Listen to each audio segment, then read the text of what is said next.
जय हिंद। मैं विक्की वर्मा मेट सरल पर आपका हार्दिक स्वागत करता हूं। आज की क्लास में हम लोग स्टार्ट करने वाले हैं new chapter number 3 matrix. Class 12th का चैप्टर है। इसके पहले हम लोगों ने चैप्टर 2 इनवर्स ट्रिगोनोमेट्रिक फंक्शंस पूरी तरह से कंप्लीट कर लिया था। आज स्टार्ट होगा नया चैप्टर। देखिए, जो चैप्टर नंबर 2 पूरी तरह से कंप्लीट कराया था उसको एकदम अच्छे से तैयार करना। वहां से क्वेश्चंस बहुत आते हैं बोर्ड एग्जाम में। अब बात आ रही है चैप्टर नंबर 3 की, तो ये हमारा अव्यू, ये भी एक बहुत ही इंपॉर्टेंट चैप्टर है। यहाँ से हमें पूरे टाइप का सवाल मिलेगा। 1 नंबर, 2, 4 और 6 पूरे नंबर का क्वेश्चन यहाँ से देखने को मिलेगा। चलिए स्टार्ट करें। सबसे पहले अव्यू के बारे में जान लेते हैं। देखो,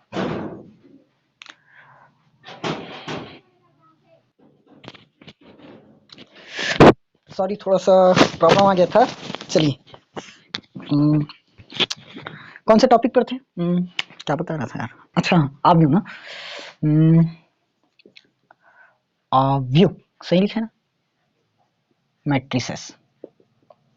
चलो समझे, समझना तो पड़ेगा, बार भी निकालना है ना। चलिए देखो, ये संख्याओं का ना आयताकार क्रम मान सकते हो एक प्रकार से। जैसे ये हमारा अव्यू का सिंबल हो गया, चिन्ह। यहां मान लो A11, A12, A13, A21, A22, A23, A31, A32 और A33। देखो समझना ना ध्यान से एकदम, क्योंकि यही बेसिक है। ये पकड़ में आ गया मतलब लगभग अव्यू कंप्लीट है। देखो ये हमारा एक अव्यू है। ये मेरा लाइन तिरछा खींचने का आदत कब जाएगा पता नहीं। चलो देखो, अव्यू में दो चीज याद रखना। एक तो होगा हमारा पंक्ति, एक क्या होगा? पंक्ति, जिसको रो बोलते हैं। एक होगा स्तंभ, एक होगा स्तंभ, ये होगा कॉलम। ये क्या होगा? कॉलम। पंक्ति और स्तंभ, रो एंड कॉलम। ठीक, ध्यान से समझना। जो ये क्षैतिज लाइन है, ये क्षैतिज लाइन हमारा क्या होता है? रो। क्षैतिज लाइन है रो या पंक्ति, याद रखना ना। क्षैतिज लाइन मतलब पंक्ति। अब इसी को ऐसे ऊर्ध्वाधर कर दो, लंबवत। ये वाला लाइन हमारा क्या होगा? ये लाइन क्या होगा? स्तंभ। ये लाइन क्या होगा? स्तंभ। ठीक, जो क्षैतिज लाइन है वो क्या मिला? पंक्ति, और ऊर्ध्वाधर लाइन है ये स्तंभ। समझ आया? अब देखो, ये हमारा इसमें कितना पंक्ति दिख रहा है? एक, ये पहला पंक्ति, ये दूसरा पंक्ति और ये तीसरा पंक्ति। कितना पंक्ति हुआ? 3 पंक्ति। ये फर्स्ट रो, ये सेकेंड रो और ये थर्ड रो। कंप्लीट। वैसे स्तंभ बता सकते हो अब इस पर कितने स्तंभ होगा?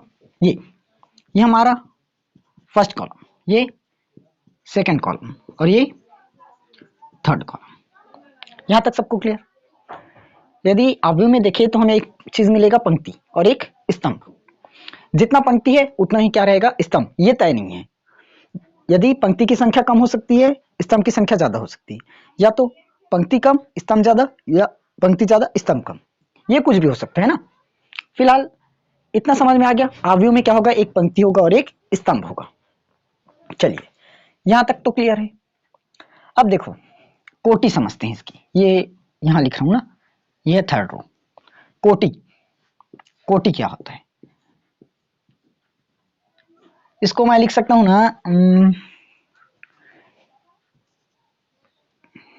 एक्स वाई कर लो। एक्स वाई कोटि एक्स वाई लिख सकते हैं। देखो एक्स का मतलब क्या है? एक्स का मतलब क्या बोल सकते हैं? रो मतलब पंक्ति ना। एक्स का मतलब पंक्ति, और ये क्या है? स्तंभ।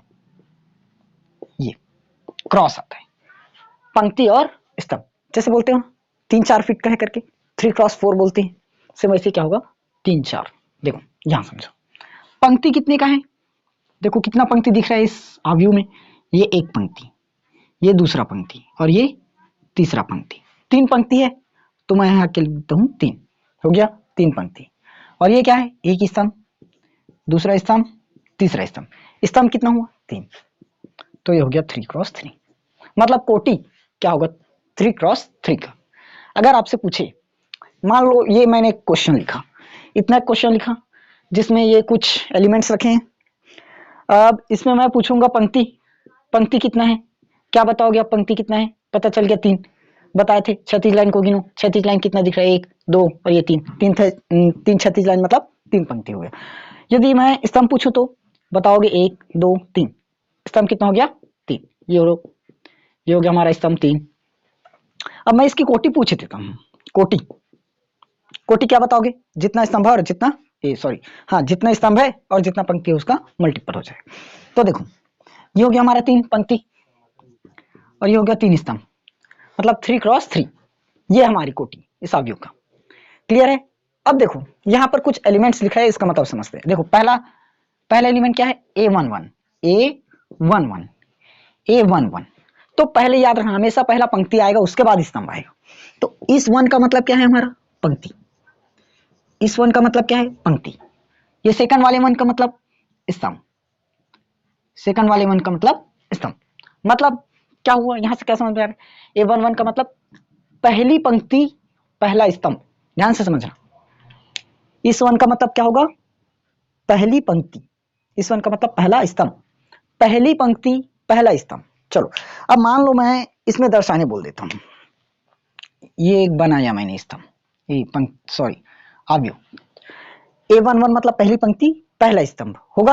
तो देखो यहां पर पहली पंक्ति और पहला स्तंभ, ये हम लोग गए पहली पंक्ति पर, ये दूसरी पंक्ति और ये तीसरी पंक्ति। मान लो अभी बता रहे हैं ना सिर्फ A11 पहली पंक्ति और पहला स्तंभ कहां पर आएगा, यहां पर, ये लो, ये हो गया हमारा पहली पंक्ति और ये पहला स्तंभ, यही तो बोलो। चलो अब मान लो मैं एक दे देता हूं A12, इस 1 का मतलब बताओगे क्या होगा, इस 1 का मतलब पंक्ति, मतलब क्या बता रहे हो, पहली क्या है हमारा, पहली पंक्ति, पहली क्या है पंक्ति, और स्तंभ क्या है दूसरा, दूसरा क्या है हमारा स्तंभ, पहली पंक्ति और दूसरा स्तंभ। देखो पहली पंक्ति दूसरा स्तंभ, यहां दर्शा दो पहली पंक्ति कौन सी होगी, ये वाला पहली पंक्ति है, ये बोल दोगे पहली पंक्ति ये है।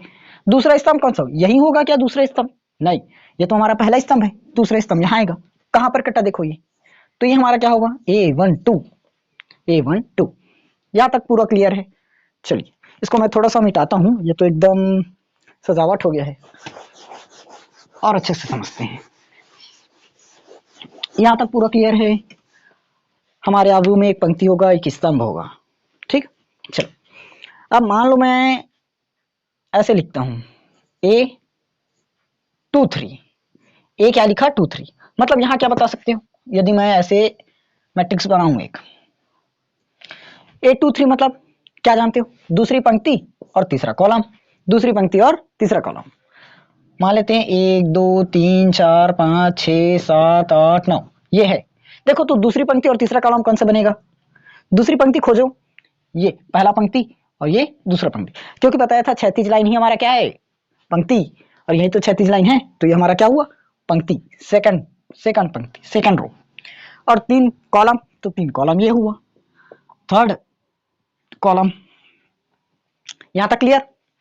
तो दूसरी पंक्ति तीसरा कॉलम यहां क्या मिलेगा 6, तो क्या बताओगे A23 बराबर कितना मिलेगा 6।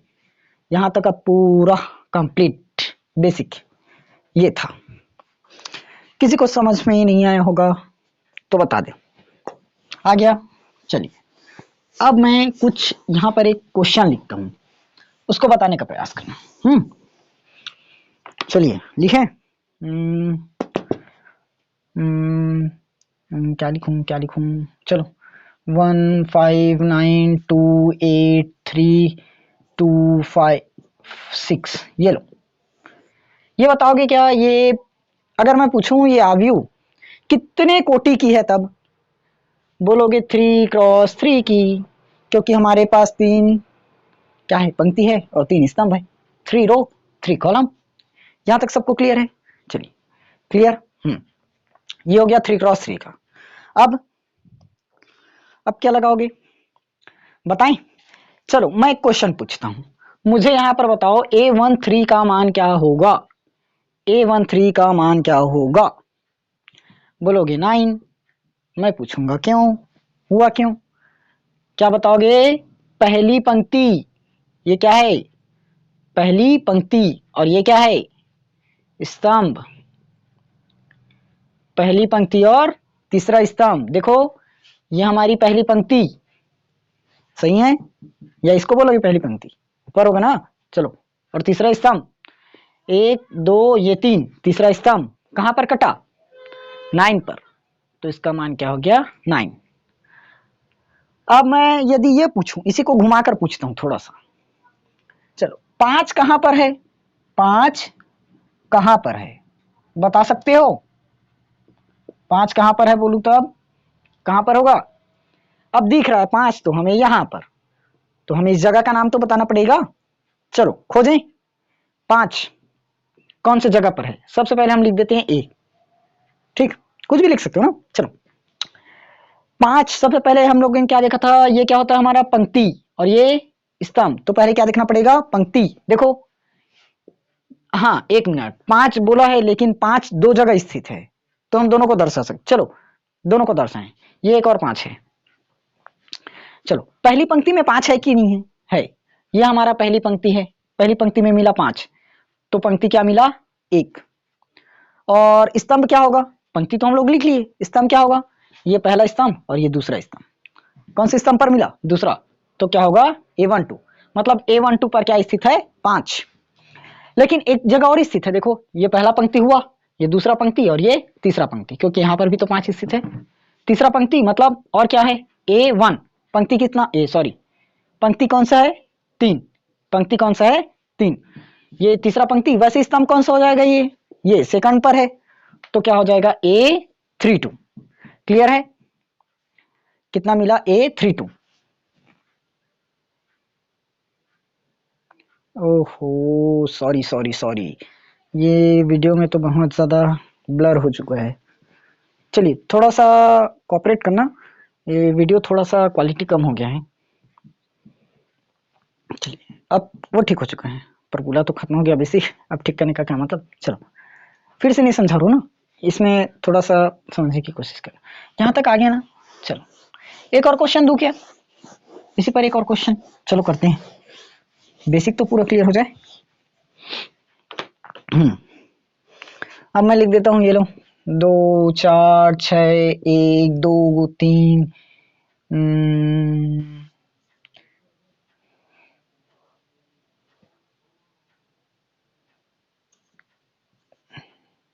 ये लो।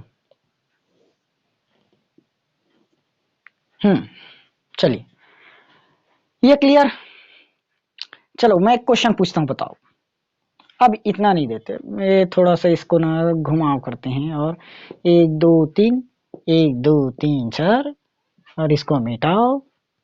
यहाँ तक हम लोग किए, ये हो गया हमारा व्यू कंप्लीट। चलो तो मुझे जल्दी से बताओ इसका कोटि कितना होगा? कोटि कितना होगा? देखो कोटि के लिए सबसे पहले क्या देखते हैं? उसकी रो, पंक्ति। कितना रो है? ये 1 ये 2 ये 3 और ये 4, 4 रो, 4 हो गया। कॉलम देखो जल्दी, कॉलम कॉलम बोलोगे 1 2 और ये 3, कॉलम कितना हुआ? 3। मतलब ये हमारा कोटि कितना बना? 4x3 का। समझ आया? आया होगा, 12वीं में आ गए हो, बच्चे नहीं हो। चलो ये आ गया ना 4x3 का हमारा कोटि। चलो अब मैं यहां से यदि ये पूछूं, ये 12, 12 कहाँ स्थित है मुझे? 12 कहाँ स्थित है बताओ? क्या होगा? 12 कहाँ पर? 12 ये तो बता, 3 3 पता है, सब लोगों को समझ में आ चुका है, इसलिए बता दोगे 3 3 है। और जिन लोगों को समझ में नहीं आया थोड़ा सा और करो। 12 कहाँ है? देखो सबसे पहले मिला हमारा 12। सबसे पहले रो गिनते हैं, सबको पता है, ये फर्स्ट रो, ये सेकंड रो, ये थर्ड रो। कहां पर मिला? ये थर्ड रो। कॉलम गिनते हैं, ये फर्स्ट कॉलम, ये सेकंड कॉलम और ये थर्ड कॉलम। ये लो ना, हो गया third column complete. Yes complete, of course complete. चलिए अब पूरा बेसिक तो खत्म हो गया, मैं आगे बढ़ता हूँ और नहीं बताऊंगा, ठीक? चलिए चलिए अब बुक में आते हैं थोड़ा सा। बुक में आते हैं। कौन सा पेज है मैं तो जानता नहीं, खोजना पड़ेगा।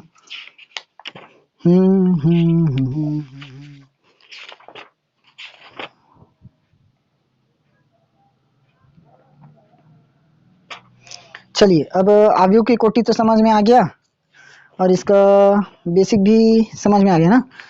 चलिए अब इसका आव्यूह का प्रकार जानते हैं। आव्यूह का प्रकार, आव्यूह का प्रकार तो वही 6 ये तो बता चुके हो।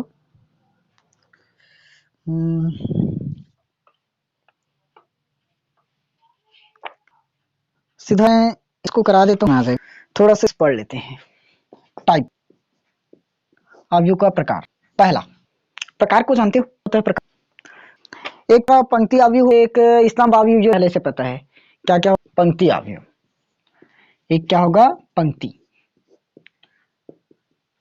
मैं बताया था, याद नहीं? पंक्ति और आव्यूह, पंक्ति और स्तंभ सेम हो ये तय नहीं है, हो सकता है ज्यादा, स्तंभ भी कर सकते हैं। चलिए पहला। दूसरा क्या बता सकते हो? एक पंक्ति के साथ हमारा स्तंभ आव्यूह भी रहता है। एक क्या रहता है? स्तंभ आव्यूह होगा। तीसरा क्या बता सकते हो? एक विकर्ण आव्यूह, एक होता है विकर्ण आव्यूह। चौथा में क्या बता सकते हो? एक होता है शून्य आव्यूह। आव्यूह, यहां तक सबको क्लियर?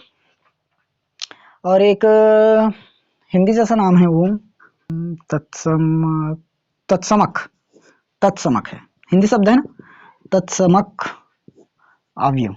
एक क्या है? तत्समक आव्यूह। और एक है वर्ग आव्यूह। एक क्या है? वर्ग आव्यूह। और एक है सदिश आव्यूह। सदिश आव्यूह हमें जानना है। मेन तो ये दोनों तो हमें पढ़ने, यहां पर एक मिलेगा, कहां चला गया? शून्य आव्यूह। ठीक, लेकिन इंपॉर्टेंट तो सभी है, मैं ज्यादा दिया। सबसे पहले जो सरल सरल है उसको थोड़ा सा समझ लेते हैं। देखो, पहला पंक्ति आव्यूह। पंक्ति आव्यूह, पंक्ति आव्यूह मतलब इसमें सिर्फ पंक्ति रहेगी, स्तंभ एक ही रहेगा। जैसे ये मान लेते हैं A11, A12, A12 कहाँ होगा? दूसरी पंक्ति पहला कॉलम, ये तीसरी पंक्ति पहला कॉलम। ये लो, अगर मैं इसकी कोटि पूछूं, ये कौन सा है? पंक्ति ना, पंक्ति आव्यूह लिख लेना यहाँ, पंक्ति। चलो लिख देता हूँ, ये क्या है? पंक्ति आव्यूह। यदि मैं इसकी कोटि पूछूं तो बता पाओगे क्या? कोटि बता पाओगे? चलो, कोटि में भी बताया था क्या होता है। सबसे पहले पंक्ति को लिखते हैं क्रॉस करके स्तंभ को। तो यहाँ पर बताओ तो कोटि कितनी, कोटि कितनी होगी? पंक्ति देखो, एक, 2 और 3। पंक्ति कितना हुआ? 3। और स्तंभ बोलोगे, स्तंभ तो एक ही दिख रहा है, 3 क्रॉस 1, 3 क्रॉस 1। ये समझ, इसी को मैं दूसरा क्या है हमारा? स्तंभ। दूसरा क्या है? स्तंभ।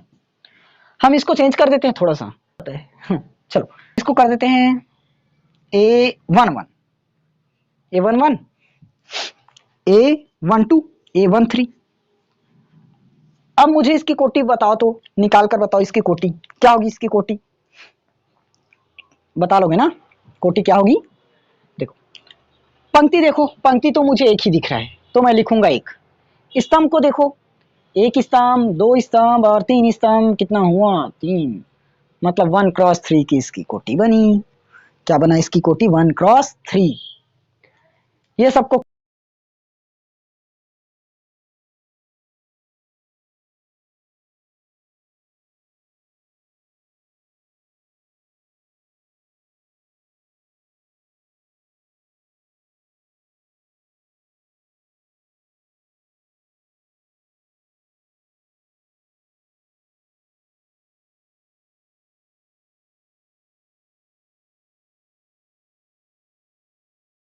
ना स्तंभ आव्यूह कंप्लीट करा दिया था।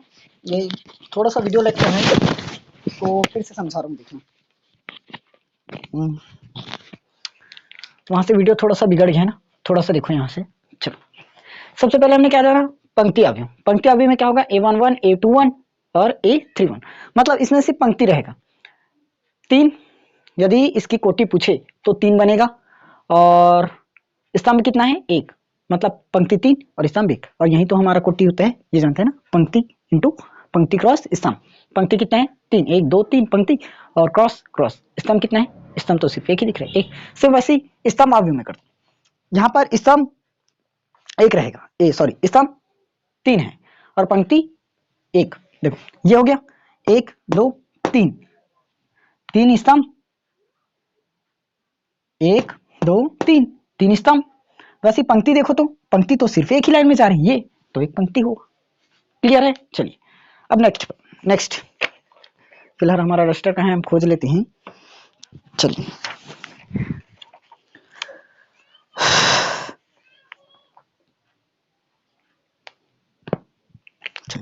अब विकर्ण आव्यूह को समझते हैं। ये मिटा दें, मिटा देते हैं। चलिए विकर्ण आव्यूह, विकर्ण तीसरा क्या मिलेगा, विकर्ण है, ये लो तीसरा है विकर्ण। देखो तो विकर्ण में क्या मिलेगा, विकर्ण में एकदम सिंपल है, सिर्फ क्षैतिज ये वाला लाइन दिख रहा है। विकर्ण खींचते हैं ना, जैसे मान लो ये हमारा एक चतुर्भुज हुआ, चतुर्भुज में विकर्ण कैसे खींचते हो, ऐसे ही तो खींचते हैं ना, ऐसे ही विकर्ण, तो सेम वैसे ही यहाँ भी विकर्ण होगा। चलो कोटि कोई भी हो, इसकी कोटि कोई भी हो, विकर्ण नहीं कर सकते। देखो इसी पर ले रहा हूँ ना मैं, मान लो A11, अंक लेता हूँ सीधा, ये 1 2 3 4 5 6 और इसको ABC कर देता हूँ, ये लो। इस पर विकर्ण कैसे बताओगे, बताओ तुम।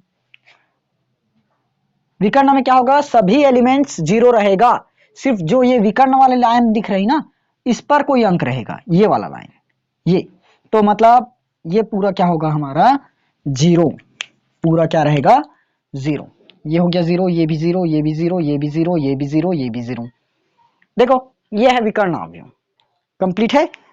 इसे क्या कहेंगे हम लोग, विकर्ण आव्यूह, यदि इस तरह से विकर्ण रेखा पर रहा। ठीक, परिभाषा बुक से देख लेना, यदि विकर्ण के अतिरिक्त सभी अवयव क्या हो, शून्य हो।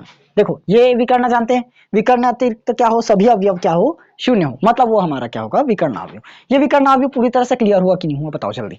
अगर समझ में नहीं आया होगा तो नीचे कमेंट करो, मैं कल इसको फिर से समझा दूंगा। चलिए यहाँ तक क्लियर है।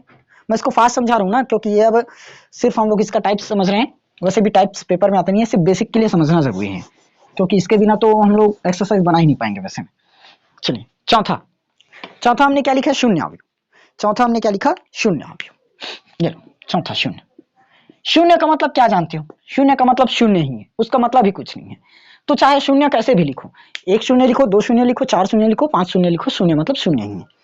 देखो ये हमने एक आव्यूह बना दिया, शून्य मतलब अब भी बताया शून्य ही होता है, तो चाहे इस पर 1 2 3 शून्य शून्य लिखे, शून्य का किसी भी संख्या के साथ गुणा करो, क्या मिलेगा, शून्य ही मिलेगा, यह शून्य।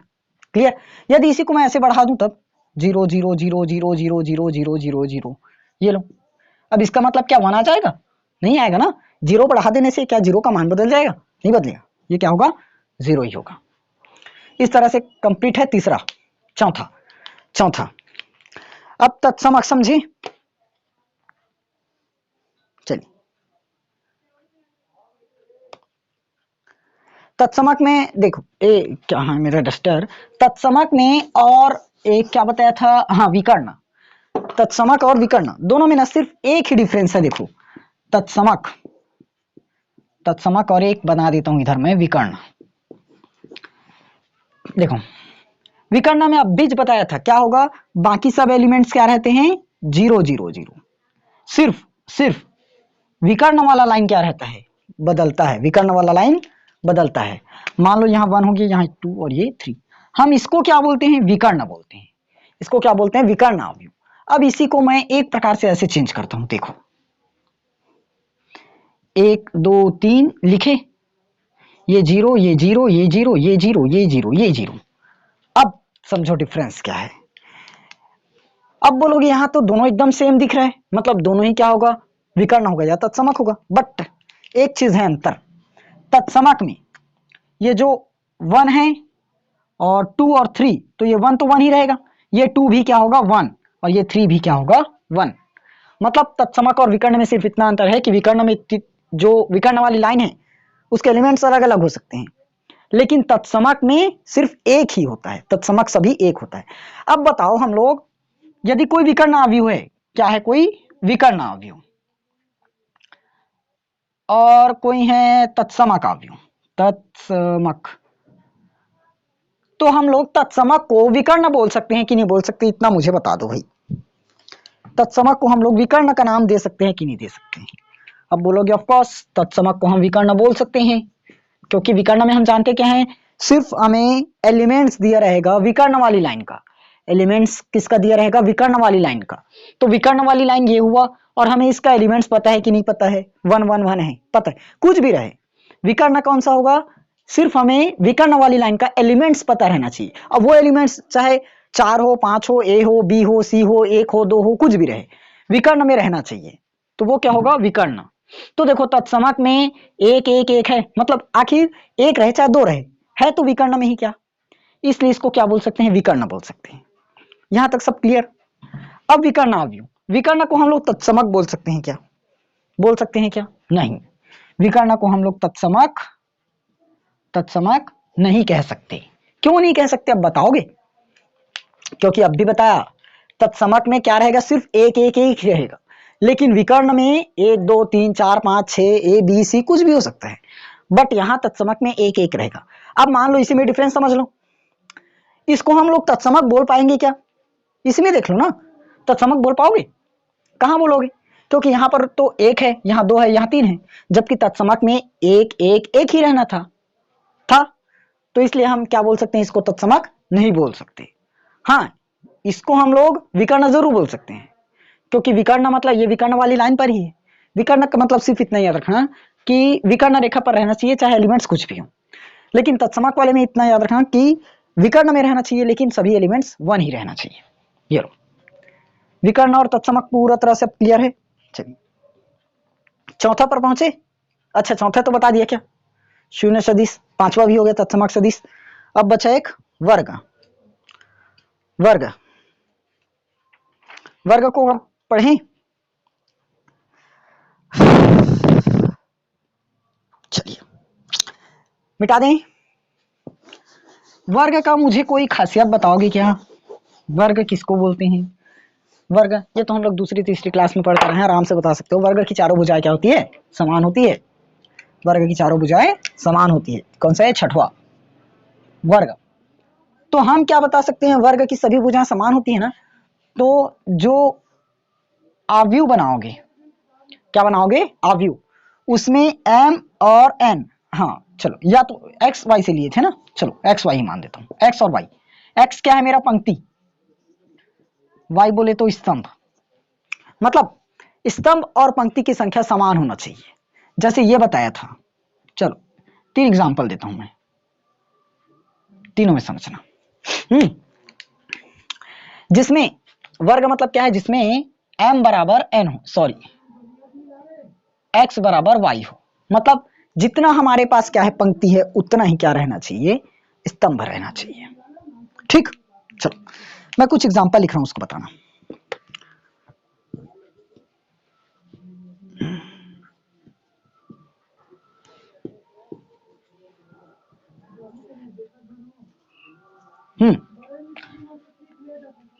ये है पहला, ये दूसरा, तीसरा। तीनों में बताओ, तीनों में मुझे बताओ कि इसमें हम वर्ग किसको बोल सकते हैं? बता पाओगे क्या? वर्ग किसको बोल सकते हैं? किसको बोल सकते हैं वर्ग? कैसे, किसको बोलोगे वर्ग? अब बताओगे, इसी को बोलेंगे, बोलोगे, क्योंकि अब भी बताया पंक्ति और स्तंभ की संख्या क्या रहनी चाहिए? समान रहनी चाहिए। तो हाँ, तो क्या रहनी चाहिए? पंक्ति और स्तंभ की संख्या समान। देखो इस पर पंक्ति कितना दिख रहा है? ये 1 पंक्ति, ये 2 पंक्ति और ये 3 पंक्ति। पंक्ति है 3, स्तंभ देख लो 1 2 और ये 3, स्तंभ भी कितना है? 3। 3 पंक्ति और 3 स्तंभ। क्लियर? अगर मैं इस जगह पर देखूं, इस जगह देखूं, पंक्ति गिनो तो पंक्ति 1 और 2, इसमें भी पंक्ति कितना है? 2। स्तंभ देखो तुम, ये 1 स्तंभ, ये 2 स्तंभ, तो 2। अब बताओ इसको हम लोग वर्ग अवयव बोल सकते हैं कि नहीं बोल सकते? ऑफ कोर्स बोल सकते हैं, क्योंकि इस पर 2 पंक्ति है, 2 स्तंभ है, और मतलब समान हुआ ना, 2 = 2। इस पर बताओ तुम, पंक्ति कितना है? 1 2 2 पंक्ति। स्तंभ बताओ तुम, 1 2 3, स्तंभ कितना हुआ 3। ये भी क्या है, एक वर्गाव्यू है। हाँ, कहां से हुआ, देखो ये 2 पंक्ति हुआ और 3 क्या हुआ, स्तंभ। तो 2 पंक्ति और 3 स्तंभ कहां से समान दिखा, तो ये होगा नहीं, जिसमें पंक्ति और स्तंभ क्या हो, समान हो, वो हमारा वर्गाव्यू। चलिए 5वां क्लियर। एक ही बचा सदिश आव्यूह। सदिश आव्यूह पढ़ लोगे क्या, सदिश आव्यूह एक बस छोड़ रहा हूं, पढ़ोगे? कहां से पढ़ोगे, बताना पड़ेगा।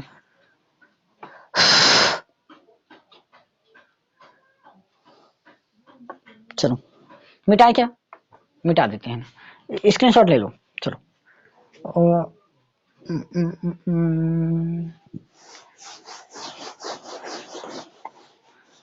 चलो सदिश सदिश सदिश आव्यूह, सदिश सदिश ये सदिश नहीं होना चाहिए, अदिश होना चाहिए। एक मिनट, शायद मैं मिस्टेक कर गया। अच्छा हाँ, ये सदिश नहीं है, ये अदिश है। सॉरी सॉरी सॉरी सॉरी, अभी तक सदिश सदिश पढ़ रहे थे, ये अदिश है। लास्ट कौन सा हमारा 7वां, ये अदिश आव्यूह है ना, गलती से मैं सदिश लिख दिया था, सॉरी। अदिश सदिश के यार, चलो ना समझ जाओगे, पूरा लिखवाने ऊपर तुले रहते हो। सदिश आव्यूह, अदिश, सॉरी क्या हो रहा है पता नहीं। देखो अब जैसे तत्सम और विकर्ण पढ़ रहे थे, विकर्ण में क्या हुआ था, विकर्ण लाइन पर मिला था, कुछ भी मिल सकता था अंक, मतलब जो एलिमेंट्स है कुछ भी मिल सकता था। वैसे तत्समक में एलिमेंट्स विकर्ण पर मिला था, लेकिन सभी का सभी एक था। अब अदिश, अदिश में समझो, अदिश में हमें सेम मिलेगा, अदिश में भी क्या मिलेगा, सेम। बस जो विकर्ण लाइन पर मिलेगा ना, वो विकर्ण लाइन क्या रहना चाहिए, एक समान रहना चाहिए। जैसे मान लो ये है मेरा √5 है, ये √5 है और ये √5। देखो विकर्ण में जो एलिमेंट्स है वो एक समान है कि नहीं है, ऑफ कोर्स है, √5 है, मतलब ये क्या होगा हमारा अदिश आव्यूह। ये था हमारा टाइप्स ऑफ मैट्रिसेस। ठीक, 3 चीज समान जैसे आया है, बताओ, एक तत्सम, एक विकर्ण और एक अदिश। चलो जल्दी बताओ एग्जांपल्स। तत्सम में क्या होता है, तत्सम में 0 0 0 0 0 0 0 0 0 0 0, विकर्ण वाला लाइन बदल दो, पूरा 1 1 1 हो जाएगा। विकर्ण में क्या होगा, 0 0 0 0 0 0 0 0 0।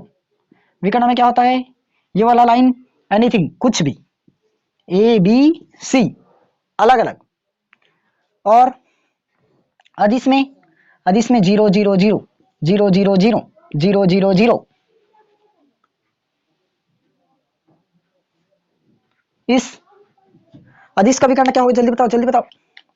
इसका एक ही रहेगा, मान लो A और A और A। चलिए समझ आया, पूरा आया, आया। मतलब तत्सम और अदिश को हम लोग विकर्ण बोल सकते हैं, लेकिन इन दोनों को तत्सम और अदिश नहीं बोल सकते। क्लियर हुआ? देखो यदि विकर्ण बोलेगा ABC, तो यहाँ पर भी तो है, ये भी तो हम विकर्ण बोल सकते हैं, क्योंकि विकर्ण पर ही मौजूद है, ये भी विकर्ण पर ही मौजूद है, तो ये विकर्ण हुआ।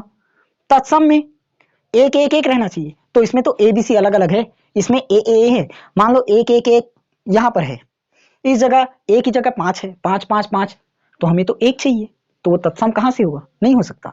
विकर्ण भले बोल सकते हैं, एक ये 5 5 5 है तो विकर्ण पर है, विकर्ण बोल सकते हो, विकर्ण सब होगा। ठीक, चलिए ये पूरा इतना क्लियर हुआ कि नहीं हुआ, हुआ। चलिए ये तो था इसका पूरा टाइप्स। अब कल हम लोग इसके प्रश्नावली पर पहुंच जाएंगे। चलिए इसको और अच्छे से प्रैक्टिस करना ना, अच्छे से एक बार एक जगह पूरा नोट कॉपी में नोट करना, जैसे चैप्टर 3 स्टार्ट होगा। और हाँ, इसका जो PDF नोट्स है वो आज से आप लोगों को टेलीग्राम चैनल पर मिल जाएगा, लिंक मैं डिस्क्रिप्शन में दे दूंगा, आप लोग ज्वाइन हो सकते हैं। वहाँ पर PDF 10th मैथ्स का और 12th मैथ्स का दोनों का ही अवेलेबल है। और हाँ, यदि आप लोग फिजिक्स की तैयारी करना चाहते हैं तो मेक सरल पर उसकी तैयारी पूरी तरह से कराई जा रही है, आप लोग ज्वाइन हो सकते हैं। ठीक है, चलिए इसका नोट्स आप लोग देख लीजिएगा और इसको पूरी तैयार कीजिए। अगर क्लास अच्छी लगी हो तो क्लास को लाइक करना, शेयर करना और हाँ चैनल को सब्सक्राइब करना। चलिए मिलते हैं कल की क्लास में, तब तक के लिए जय हिंद, जय भारत।